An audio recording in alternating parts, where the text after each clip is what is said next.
บางคนទាំងអស់គ្នាមានដែរឆ្ងល់ឬអត់នៅពេលដែលទិញប្រហិតត្រីញ៉ាំម្ដងថាប្រហិតត្រីរបស់គេហ្នឹងគឺមានសភាពស្ដើងនិងស្វិតល្អជាពិសេសនៅក្នុងបាញ់សុងក៏ដូចជាកាទៀវឆាគេតែងតែដាក់នៅប្រហិតត្រីដែលគេហាន់ស្ដើងសម្រាប់ថ្ងៃនេះនាងខ្ញុំនឹងនាំពុកម៉ែបងប្អូនទាំងអស់គ្នាទៅមើលពីរបៀបធ្វើប្រហិតត្រីឆ្លាតឲ្យស្វិតឆ្ងាញ់ល្អជាពិសេសនោះគឺធ្វើបានរាងស្ដើងតែម្ដងបងប្អូនហើយចំណែកគ្រឿងក្រៅគឺមានខ្ទឹមសខ្ទឹមក្រហមក៏ដូចជាស្លឹកខ្ទឹមយើងហាន់ឲ្យម៉ត់មក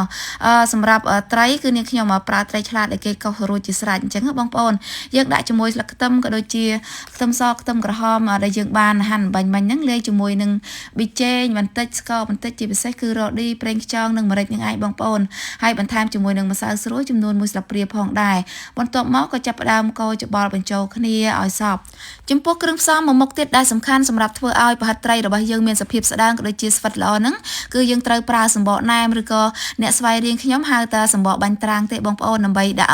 សាច់ត្រីឆ្លាតដែលយើងបានផ្សំគ្រឿងរួចហ្នឹងគឺដាក់ប៉ាតវាឲ្យរាងស្ដើងនៅលើសំបកបាញ់ត្រាំងនឹងឯងហើយយើងប៉ាតទៅម្ខាងសម្រាប់ម្ខាងទៀតគឺយើងសម្រាប់បត់វាពីលើបងប្អូនដើម្បី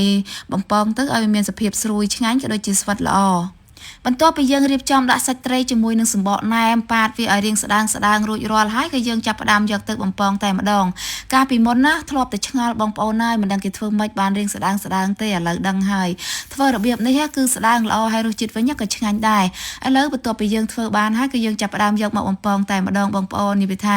គាត់តែដាក់ឈុលនៅក្នុងឆ្នាំងនេះគឺថាប៉ោងល្អមែនតែនជាពិសេសនោះគឺឆាប់ក្រហមឆាប់ឆ្អិនល្អហើយសភាពរបស់វាហ្នឹងគឺដោយតែគេលក់អញ្ចឹងបងប្អូនរសជាតិវិញគឺស្វិតឆ្ងាញ់តែម្ដងសម្រាប់ប្រហិតត្រីឆ្លាតដែលយើងធ្វើរបៀបនេះគឺយើងអាចញ៉ាំជំរើសច្រើនមែនទែនបងប្អូនធ្វើជាសាច់សម្រាប់មូណែមញ៉ាំក៏បានសម្រាប់ធ្វើជាសាច់ដាក់ក្នុងបាញ់សុងញ៉ាំជាមួយនឹងទឹកត្រីផ្អែមក៏ដូចជានំបញ្ចុកកាទៀវឆាហើយជាពិសេសនោះគឺញ៉ាំជាមួយនឹងបន្លែគ្រប់មុខតែម្ដងចាជាមួយនឹងទឹកត្រីផ្អែមក៏ដូចជាទឹកប៉េងប៉ោះទឹកម្ទេសនិយាយថាត្រូវគ្នាខ្លាំងមែនទែនហើយបន្ទាប់ពីយើងបំពងមួយសន្ធុងមកឃើញថាប្រហិតត្រីរបស់យើងហ្នឹងក៏បានឆ្អិនរួចរាល់ផងដែរបងប្អូនហើយនិយាយថាសភាពរបស់វាហ្នឹងគឺដូចគេលក់អញ្ចឹងនៅធ្លាប់ឆ្ងល់ពីមុនអញ្ចឹងបងប្អូនគឺស្ដើងជាពិសេសពណ៌គឺតាក់ទាញគួរឲ្យចង់ញ៉ាំតែម្ដងហើយសម្រាប់ថ្ងៃនេះដែរគឺនាងខ្ញុំមានជាមួយសាឡាត់ក៏ដូចជាជីសាប់មុខដើម្បីញ៉ាំជាមួយនឹងប្រហិតរបស់យើងអញ្ចឹងបងប្អូនបើមានត្រសក់និងបន្លែផ្សេងទៀតហ្នឹងគឺរឹតតែឆ្ងាញ់ដោយសារតែនៅផ្ទះមានតែប៉ុណ្្នឹងគឺញ៉ាំតែប៉ុណ្្នឹងតែម្ដងបើថារសជាតិវិញគឺនៅតែឆ្ងាញ់អញ្ចឹងឯងបងប្អូនអាចញ៉ាំជំរើសមួយណាក៏បានដែរដោយសារតែយើងអាចញ៉ាំជាមួយច្រើនជំរើសអញ្ចឹងបងប្អូនហើយរបៀបធ្វើប្រហិតត្រីឆ្លាតឲ្យមានរាងស្ដើងទន់ល្មើយជាពិសេសគឺមានរសជាតិឆ្ងាញ់ហ្នឹងដោយតែនាងខ្ញុំបានបង្ហាញអញ្ចឹង